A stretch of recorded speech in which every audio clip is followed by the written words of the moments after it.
جنوبی کوریا میں لینڈنگ کے دوران طیارے کو حادثہ، 85 افراد ہلاک، متعدد زخمی، 2 مسافروں کو زندہ بچا لیا گیا۔ فائر ایجنسی حکام کے مطابق متعدد مسافر باہر نکلنے کی کوشش میں گر کر بھی ہلاک ہوئے۔ لینڈنگ گیئر میں خرابی کے باعث طیارہ رن وے سے اتر کر حفاظتی باڑ سے جا ٹکرایا، جس کے بعد جہاز میں آگ بھڑک اٹھی۔ طیارے میں 175 مسافر اور عملے کے 6 افراد سوار تھے۔ بدقسمت طیارہ ہائی لینڈ کے شہر بینکاک سے واپس آ رہا تھا۔ پنجاب اور سندھ کے میدانی علاقوں پر دھند کا راج، مناظر دھندلا گئے۔ حد نگاہ کم ہونے پر موٹر وے کے مختلف سیکشنز پر ٹریفک معطل۔ نیشنل ہائی ویز پر بھی دھند کے باعث ٹریفک کی روانی سست روی کا شکار۔ دوسری جانب ملک بھر میں سردی کی شدت برقرار۔ پنجاب، بلوچستان اور خیبر پختونخوا میں سخت سردی سے معمولات زندگی متاثر۔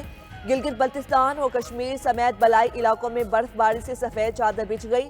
سکردو میں 3 انچ تک برف باری کے باعث پارہ -13 تک گر گیا۔ گوپس -9، استور اور گلگت میں -8 ریکارڈ۔ کلات -7، کوئٹہ، زیارت اور Hunza -6 degree centigrade record کیا گیا۔ کراچی میں 2 مقامات پر احتجاج ختم، ٹریفک بحال۔ مظاہرین نے نیشنل ہائی وے، ٹاؤن شپ اور ملیر 15 پل پر جاری دھرنا ختم کر دیا۔ شہر قائد کے 11 مقامات پر مظاہرین بدستور موجود۔ شاہراہ فیصل، کالا چھپڑا کے سامنے سڑکیں احتجاج کے باعث بند۔ سرجانی ٹاؤن روڈ اور شاہراہ پاکستان پر انچولی کے سامنے بھی مظاہرین جمع۔ ناظم آباد، صفورہ چوک پر بھی دھرنا جاری۔ سڑکوں کی بندش کے باعث شہریوں کو شدید مشکلات کا سامنا۔ Chairman peoples party Bilawal Bhutto نے حکومت کے یک طرفہ فیصلے ناقابل قبول قرار دے دیے۔ کہا نون لیگ کو حکومت کرنی ہے تو سیاسی سٹیک ہولڈر سے مشاورت اور اتفاق رائے سے فیصلے کرنا ہوں گے۔ نہریں نکالنے کا فیصلہ بھی کالا باغ ڈیم کی طرح یک طرفہ ہے۔ انٹرنیٹ سست کرنے پر بھی بلاول کی حکومت پر تنقید۔ کہا آج کا انفراسٹرکچر ڈیجیٹل بینڈ وڈتھ اور سپیڈ ہے۔ آپ نے فائر وال ڈال دی، وی پی این پر پابندی لگا دی، ویب سائٹ بھی بند کر دی، پھر کہتے ہیں ہم نے انٹرنیٹ بند نہیں کیا، تار کٹ گئی ہے۔ پتہ نہیں پاکستان کی انٹرنیٹ کیبل میں ایسا کیا ہے کہ سمندر کی مچھلیاں صرف اسے ہی کھاتی ہیں۔ اگر یہی چلتا رہا تو کون سرمایہ کاری کرے گا؟ بانی پی ٹی آئی کی تاریخ ہے کہ وہ کسی کے ساتھ مخلص نہیں۔ 15 دن میں ایسا کیا تعویذ آیا کہ پی ٹی آئی مذاکرات پر راضی ہو گئی؟ وزیر دفاع خواجہ آصف کا کہنا ہے دعا ہے مذاکرات کامیاب ہوں، مگر ڈر ہے کہیں ہم استعمال نہ ہو جائیں۔ وزیر اعظم کی مشیر رانا ثناء اللہ کا کہنا ہے مذاکرات میں نواز شریف، آصف زرداری اور بانی پی ٹی آئی کو بیٹھنا چاہیے۔ مذاکرات سے پہلے بیٹھنے والے اپنی غلطیاں تسلیم کریں۔ معافی نہیں مانگنی تو کم از کم افسوس ہی کر دو۔ میثاق جمہوریت پر نون لیگ اور پیپلز پارٹی نے بھی اپنی غلطیوں کا اعتراف کیا۔ اسپیکر قومی اسمبلی ایاز صادق کا بھی مذاکرات پر زور۔ کہا تلخیاں اپنی جگہ لیکن بات ضرور ہونی چاہیے۔ بانی پی ٹی آئی مذاکرات میں اپنے لیے کوئی ریلیف نہیں مانگ رہے۔ پی ٹی آئی رہنماؤں کی پریس کانفرنس۔ شبلی فراز نے کہا جو بھی مذاکرات ہوں گے وہ سیاسی قیدیوں کی رہائی پر ہوں گے۔ بانی چیئرمین کا بھی یہی اصولی موقف ہے، وہ اپنے لیے گنجائش نہیں چاہتے۔ اپوزیشن لیڈر عمر ایوب کا کہنا تھا بانی پی ٹی آئی عوام اور قانون کی حکمرانی کے لیے جیل میں ہیں اور استقامت سے کھڑے ہیں۔ مذاکرات ناکام ہوئے تو ذمہ داری حکومت پر ہوگی۔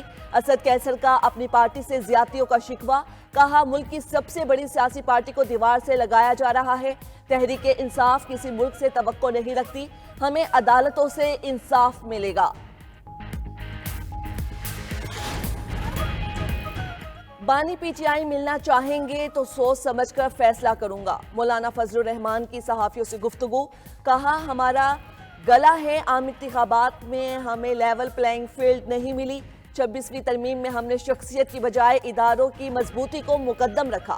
مدارس کا ایشو خامخواہ چھیڑا گیا، اب خوش اسلوبی سے حل ہو رہا ہے۔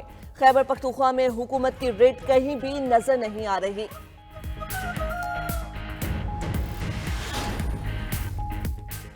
شمالی وزیرستان سے 20 سے 25 خارجیوں کی دراندازی کی کوشش ناکام، 15 سے زائد خارجی اور افغان طالبان ہلاک۔ ذرائع کے مطابق فتنہ الخوارج کے دہشت گردوں نے افغان طالبان کی پوسٹوں کو استعمال کرتے ہوئے در اندازی کی کوشش کی اور حملے کیے۔ پاکستانی سیکیورٹی فورسز نے بلا اشتعال فائرنگ کا منہ توڑ جواب دیا۔ افغان طالبان اپنی 6 پوسٹ چھوڑ کر بھاگ گئے۔ سیکیورٹی فورسز کا کوئی جانی نقصان نہیں ہوا، 3 جوان زخمی ہوئے۔ یمن کے صنعا ایئرپورٹ پر اسرائیلی حملے کی ویڈیو سامنے آ گئی۔ عالمی ادارہ صحت کے سربراہ ایئرپورٹ پر موجود تھے۔ فوٹیج میں ٹیڈروس کو محفوظ مقام پر لے جاتے دیکھا جا سکتا ہے۔ اسرائیل کے حملے میں کنٹرول ٹاور تباہ ہوا، طیاروں کو بھی نقصان پہنچا۔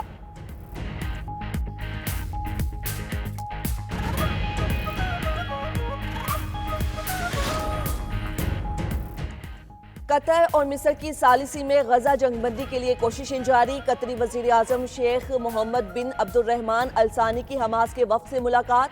خلیل الحیا کی قیادت میں حماس وفد کا جنگ بندی معاہدے پر تبادلہ خیال۔ کہا اسرائیل کی نئی شرائط کے باعث جنگ بندی معاہدے میں تاخیر ہو رہی ہے۔ دوسری جانب اسرائیل کی ہٹ درمی برقرار۔ اسرائیلی وزیر خارجہ کا غزہ سے فوج نکالنے سے مسلسل انکار۔ اور سینچورین ٹیسٹ فیصلہ کن مرحلے میں داخل۔ جنوبی افریقہ کو جیت کے لیے 121 رنز اور پاکستان کو 7 وکٹس درکار۔ پاکستانی بیٹرز کی دوسری اننگز میں بھی غیر ذمہ داری، غلط شاٹ سلیکشن سے وکٹیں گنواتے رہے۔ بابر اعظم نے 2 سال بعد 50 بنائی اور چلتے بنے۔ پہلی اننگز کا خسارہ نکال کر جنوبی افریقہ کو 148 رنز کا ہدف ملا۔ تعاقب میں میزبان ٹیم کی 27 رنز پر 3 وکٹس گر گئیں۔ آج چوتھے روز میچ کا فیصلہ ہونے کا امکان۔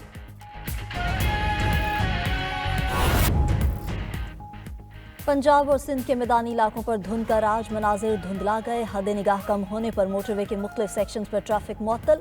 لاہور اسلام آباد موٹر وے M2 اور لاہور سیالکوٹ موٹر وے M11 مکمل بند۔ موٹر وے M3 پر لاہور سے عبدالحکیم تک گاڑیوں کا داخلہ ممنوع۔ موٹر وے M4 پر ملتان سے پنڈی بھٹیاں تک نو انٹری کا بورڈ لگ گیا۔ M5 پر ملتان سے روہڑی تک گاڑیوں کو داخلے سے روک دیا گیا۔ نیشنل ہائی ویز پر بھی دھند کے باعث ٹریفک کی روانی سست روی کا شکار۔ ترجمان موٹر وے کا کہنا ہے کہ شہری غیر ضروری سفر سے گریز کریں۔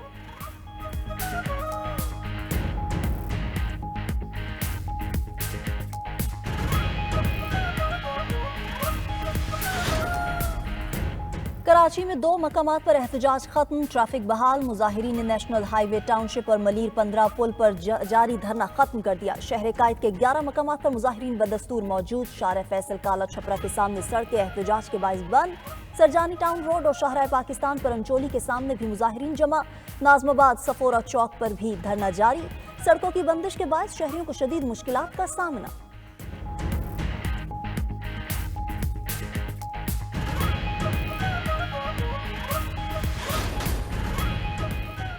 ملک کے بالائی علاقوں میں برفباری نے رنگ جما دیا۔ آزاد کشمیر کی وادی نیلم میں دوسرے روز بھی برفباری، پہاڑوں نے سفید چادر اوڑھ لی۔ بلوچستان میں پارا نقطۂ انشمان سے گرنے سے پانی جم گیا۔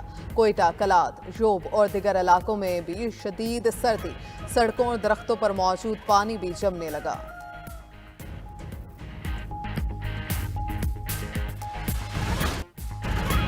سندھ میں بزرگ شہریوں کی فلاح و بہبود کے لیے اہم اقدام، طبی اور دیگر سہولیات کی فراہمی کے لیے سینئر سٹیزن کارڈ بنا کر دیا جائے گا۔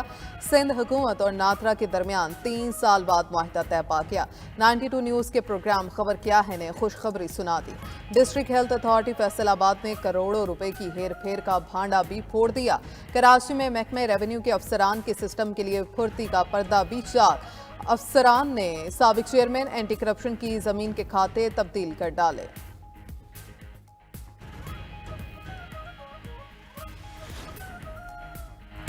فیصل آباد کی پاور لوم انڈسٹری اپنے پاؤں پر دوبارہ کھڑی ہو گئی۔ سال 2024 پاور لوم انڈسٹری کے لیے بہتر ثابت ہوا۔ کپڑے کی یومیہ پیداوار 80 لاکھ میٹر سے بڑھ کر 1 کروڑ میٹر تک پہنچ گئی۔ ویونگ اور پروسیسنگ انڈسٹری میں بھی کپڑے کی تیاری میں تیزی، بند یونٹس چل پڑے۔